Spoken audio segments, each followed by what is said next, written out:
اور پھر اس کے بعد آخری بات کیا ہے کہ لعلکم تتقون. ہدف، پرپز اور مقصد یہ ہے کہ شاید تم اس کے ذریعے سے متقی بن جاؤ. جو روزے کی عبادت تم پر رکھی جا رہی ہے اس کے شاید تم متقی بن جاؤ. یہاں پر ایک بحث تو یہی ہے کہ عربی کے اندر لعلہ، یہ لعلہ کا مطلب ہوتا ہے شاید. اب اگر آپ لعلہ کا لفظ استعمال کریں تو کوئی بات سمجھ میں آتی ہے، اس لیے کہ آپ سرٹین نہیں ہو سکتے. فیوچر کی بہت ساری ایسی باتیں ہوتی ہیں کہ جن میں آپ یقینی طور پر کوئی بات نہیں کہہ سکتے. ایسا ہو بھی سکتا ہے، نہیں بھی ہو سکتا ہے. لیکن کیا پروردگار کے کیس میں بھی ایسا ممکن ہے کہ خدا یہ کہے لعلکم تتقون، شاید تم متقی بن جاؤ؟ وہاں پر تو ایک سرٹینٹی ہونی چاہیے، ایک یقینی بات ہونی چاہیے، ہوگا یا نہیں ہوگا. آپ غور فرمائیے، پروردگار عالم نے لفظ استعمال کیا لعلہ. اسی لیے بعض مفسرین نے، بلکہ کئی مفسرین نے کہا کہ جب خدا لعلہ کا لفظ استعمال کرتا ہے تو اس کا مطلب شاید نہیں ہوتا، اس کا مطلب ہوتا ہے تاکہ، so that, in order to get this thing, تاکہ اس ہدف کو اور اس ٹارگٹ کو حاصل کیا جائے. اب یہ خدا نے جو لفظ استعمال کیا لعلکم تتقون، تو اس پر یہ بحث آئی. انہوں نے کہا کہ نہیں صاحب، خدا جب لعلہ کا لفظ استعمال کرتا ہے تو اس کا مطلب شاید نہیں ہوتا ہے، اس کا مطلب ہوتا ہے تاکہ، سو دیٹ، کہ روزہ رکھو، تم پر روزے کو واجب کیا گیا جیسے تم سے پہلی قوموں کے اوپر واجب کیا گیا، تاکہ تم متقی ہو جاؤ. علامہ سید علی نقی صاحب اور دیگر مفسرین نے بھی، مگر نمائندہ مفسر کے طور پر اس وقت میں علامہ صاحب کا قول آپ کی خدمت میں عرض کروں. وہ فرماتے ہیں کہ ایسا نہیں ہے. لعلہ کا یہاں پر لفظ شاید ہی کے لیے استعمال ہوا ہے، اور یہ اس وجہ سے استعمال نہیں ہوا ہے کہ علم خدا میں کوئی کوتاہی ہے یا کمی ہے. مسئلہ یہ ہے کہ جن لوگوں کے بارے میں بات کی جا رہی ہے وہ کوئی ایک انداز کے نہیں ہیں. یعنی اگر کسی فرد واحد کے بارے میں کہا جاتا تو یقینی طور پر کہا جا سکتا تھا کہ یہ رزلٹ آئے گا یا نہیں آئے گا. اگر کوئی خاص قسم ہو لوگوں کی، ان کے بارے میں بیان کیا جائے تو حتمی طور پر کہا جا سکتا ہے کہ صاحب یہ رزلٹ آئے گا یا نہیں آئے گا. مثلا معصومین کے بارے میں کہا جائے، سلمان فارسی اور ابو ذر غفاری کے بارے میں بات کی جائے لعلکم تتقون، وہاں پر حتمی طور پر ہے کہ روزہ ان کے اندر تقوی میں اضافہ ہی کرے گا، کوئی شک نہیں ہے. لیکن جب کیس یہ ہو کہ بہت سے ایسے افراد ہوں جو ایمان کا فقط دعویٰ کرتے ہوں، دل میں نفاق کو چھپا کر بیٹھے ہوں، کچھ ایسے افراد ہوں جو ایمان رکھتے بھی ہوں مگر بہت کمزور ایمان رکھتے ہوں، جب یہ والا کیس ہوگا تو پھر اس کے بعد بات کو اسی طریقے سے بیان کیا جائے گا کہ ایک جنرل بات ہو کہ جس کے اندر امکان کو سمجھا بھی دیا جائے اور یہ بھی بتا دیا جائے کہ بعض ایسے افراد ہو سکتے ہیں کہ جو اس کو اتنا اچھی طریقے سے ریسیو نہ کریں. کیس کیا ہے برادران عزیز؟ کلا آپ کا خراب ہے، ڈاکٹر کے پاس آپ جاتے ہیں اور ڈاکٹر آپ کو اینٹی بائیوٹک لکھ کر دیتا ہے. اینٹی بائیوٹک کے اندر پوٹینشل موجود ہے کہ وہ آپ کے گلے کے انفیکشن کو دور کر سکتی ہے، یقینی طور پر اس کے اندر یہ پوٹینشیل موجود ہے. ڈاکٹر آپ سے کہے کہ صاحب یہ پرسکرپشن ہے، یہ اینٹی بائیوٹک استعمال کریں صبح دوپہر شام، اتنے دن تک آپ وہ اینٹی بائیوٹک استعمال بھی کرنا شروع کر دیں مگر ساتھ میں دوسرے 10 غلط کام کر رہے ہیں.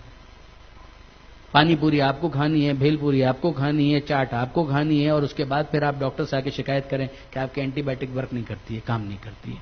اے بندہ خدا، hard to gain harder to maintain. جتنا اہم اینٹی بائیوٹک کو استعمال کرنا تھا اس سے زیادہ اہم تھا کہ اینٹی بائیوٹک کے اثر کو رہنے بھی تو دیتے. ساتھ ساتھ اتنے 10 دوسرے جو غلط کام کیے ہیں اس کے بعد کہ اینٹی بائیوٹک سے شکوے کو جسٹیفائی کیا جا سکتا ہے کہ اینٹی بائیوٹک کام نہیں کر رہی ہے.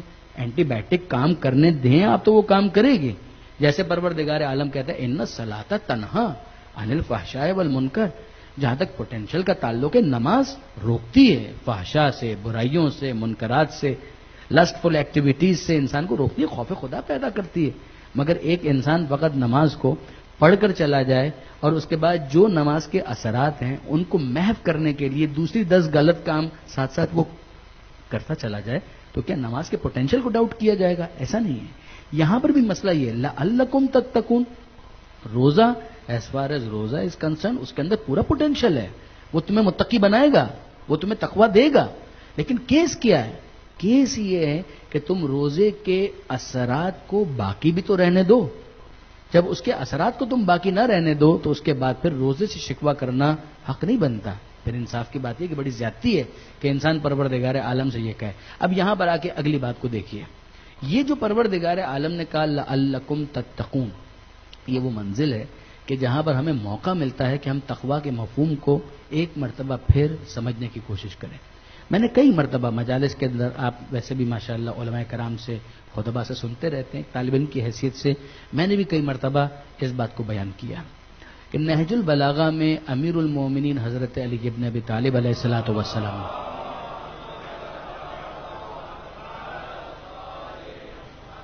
مولا نے تقوی کو کس طریقے سے سمجھایا. پوری ایکسرسائز ہم کر رہے ہیں تقوی کے لیے. پروردگار عالم کا حکم پورا کرو، روزہ رکھو، قربتاً الی اللہ. کیوں؟ لعلکم تتقون. کیا ہے کیا یہ تقوی؟ مولا فرماتے ہیں، الفاظ مولا کے نہیں ہیں، الفاظ میرے، مطلب مولا کا. میں اپنے الفاظ میں اس بات کو بیان کر رہا ہوں. امیر المومنین نے اس کو ایک مثال کے ذریعے سمجھایا، جس کو منطق کے اندر کہتے ہیں تعریف بالمثال. مثال کے ذریعے سے سمجھایا. مولا فرماتے ہیں کہ جناب تقوی سواری کے اس جانور کی طرح ہے کہ جس کی لگام آپ کے ہاتھ میں ہو. اگر لگام آپ کے ہاتھ میں ہے تو وہ جانور، وہ گھوڑا، وہ سواری، وہ آپ کی انسٹرکشنز کو اگنور نہیں کر سکتا. لیکن اگر لگام آپ کے ہاتھ میں نہیں ہے تو پھر کیا ہوگا؟ بابر بادشاہ کے بارے میں کسی نے کہا کہ وہ بہت اچھا گھوڑ سوار تھا، بہت اچھا سواری کو چلاتا تھا. تو ایک دفعہ کسی نے اسے کہا بادشاہ سلامت ہاتھی کی سواری کیجیے. تو بادشاہ سلامت جو تھے وہ بڑے انداز سے جست لگا کر ہاتھی کی پشت کے اوپر بیٹھ گئے. اور پھر اس کے بعد کسی نے کہا اس کو چلائیں. تو کہا اس کی لگام کہاں ہے؟ کہتے نہیں اس کی لگام نہیں ہوتی، اس کے کان کے نیچے تھوڑا ہاتھ یوں مارے تو یہ آگے بڑھے گا. تو جس طریقے سے وہ جمپ کر کے اوپر بیٹھا تھا اسی طریقے سے جمپ کر کے نیچے اتر گیا. اس نے کہا بابر مر جائے گا مگر کسی ایسی سواری پر سواری نہیں کرے گا جس کی لگام اس کے ہاتھ میں نہ ہو. اگر لگام میرے ہاتھ میں نہیں ہے تو تجھے کبھی بھی ڈاج دے جائے گا. اب مجھے نہیں پتا کہ بابر کتنا اچھا سواری کرنے والا تھا، مطلب بہت اچھا ہے. مولا فرماتے ہیں کہ یاد رکھو اگر لگام تمہارے ہاتھ میں ہے اور اس لگام کے ذریعے سے تم گھوڑے کو کنٹرول کر لو تو پھر کیا ہوگا؟ تم گھوڑے کو بھگانا چاہو گے تو گھوڑا بھاگے گا. تم گھوڑے کو روکنا چاہو گے تو گھوڑا رکے گا. تم گھوڑے کو دائیں لے جانا چاہو گے تو وہ دائیں جائے گا. تم بائیں لے جانا چاہو گے تو بائیں جائے گا.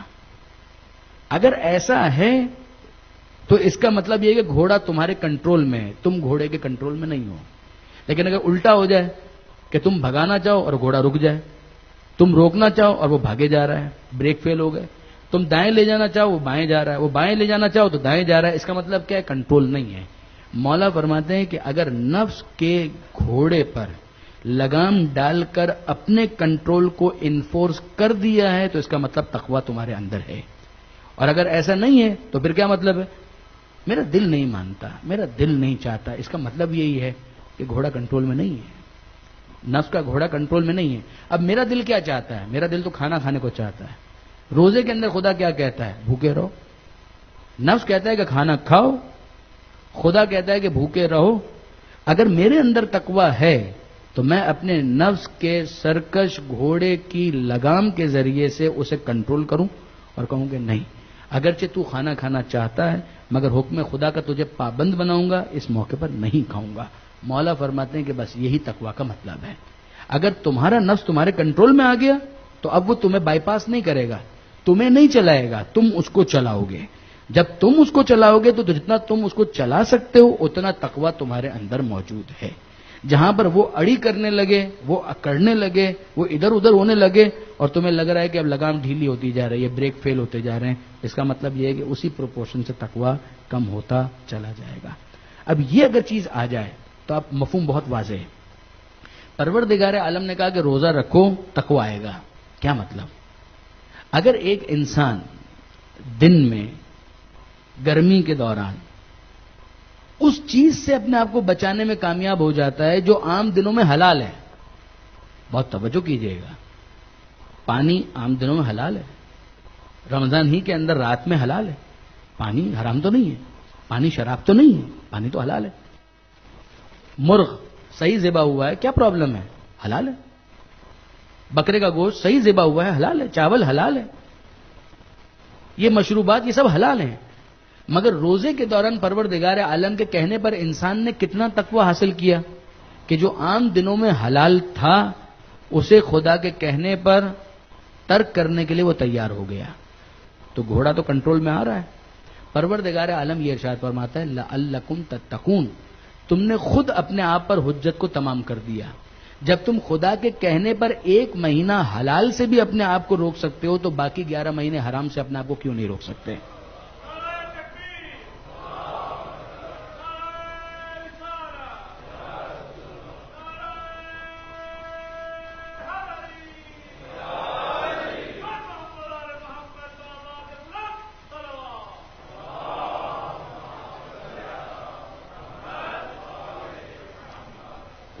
جو 1 مہینہ پانی سے روک سکتا ہے وہ 11 مہینے شراب سے نہیں روک سکتا؟ جو 1 مہینے حلال گوشت سے روک سکتا ہے وہ باقی 11 مہینے حرام گوشت سے نہیں روک سکتا؟ کیسے نہیں روک سکتا؟ اس نے تو خود اپنے آپ پر حجت کو تمام کر دیا۔ پروردگار عالم فرماتے ہیں لعلکم تتقون۔ اب یہ پھر ایک انٹرسٹنگ بات آتی ہے، وہ یہ کہ جناب علی اگر کوئی شخص روزے کے دوران تقویٰ کا مظاہرہ کرے گا تو باقی تقویٰ اس کو حاصل ہوگا، تو اس کا مطلب یہ کہ اس کو کم سے کم 0 پر تو نہیں ہونا چاہیے۔ بات بالکل ٹھیک ہے، بات بالکل ٹھیک ہے۔ ایک مرتبہ پھر علامہ سید علی نقی صاحب ہی کی مثال ہے، جو انہوں نے نظام زندگی، جو ان کی بہت عمدہ کتاب ہے، اس میں انہوں نے یہ مثال دی کہ اگر آپ ورزش کرتے ہیں تو کیوں کرتے ہیں؟ ورزش آپ کرتے ہیں صحت مند رہنے کے لیے، مگر اتنی صحت پہلے سے ریکوائرڈ ہے کہ ورزش کر سکیں؟ فالج کا مریض ورزش نہیں کرے گا۔ آپ کہیں جاگنگ کریں آپ کی صحت بہت اچھی رہے گی، تو ایک صاحب جو فرش پر ہیں یا بیمار ہیں، وہ بیچارہ، اس نے کہا کہ میں بھی جاگنگ کروں؟ کہا کہ نہیں سرکار، آپ کہاں جاگنگ کریں گے، آپ تو پہلے ہی بالکل پیرالائز ہو چکے ہیں، تو آپ سے تو اس بات کا تقاضا نہیں کیا جائے گا، پہلے آپ کا یہ فالج دور ہو پھر آپ جاگنگ بھی کر لیجئے گا۔ لیکن وہ شخص جو جاگنگ کم سے کم کر سکتا ہے، یعنی اتنی صحت تو اس کی ہے کہ وہ کچھ بھاگم دوڑی کچھ کر سکتا ہے، تو اس سے کہا جائے گا کہ آپ تھوڑی ورزش کریں۔ کیوں ورزش کریں؟ تاکہ آپ مزید صحت مند ہو سکیں۔ تو اتنی صحت تو آپ کے اندر ہے کہ آپ ورزش کر سکیں۔ یہی بات پروردگار عالم نے کہی کہ یا ایھا الذین آمنو، کہ اگر ایمان کا کچھ منیمم درجہ بھی ہے تو یہ توقع تو ہمیں کرنے کا حق ہے کہ تم روزہ رکھو گے، تو تقویٰ کا کچھ نہ کچھ ڈوز تمہارے اندر ہے، اس کو استعمال کر کے جب تم روزہ رکھو گے تو جس طرح سے ورزش کے بعد صحت بہتر ہو جاتی ہے، روزے کے بعد تقوی کا لیول بھی بہتر ہوتا چلا جائے گا۔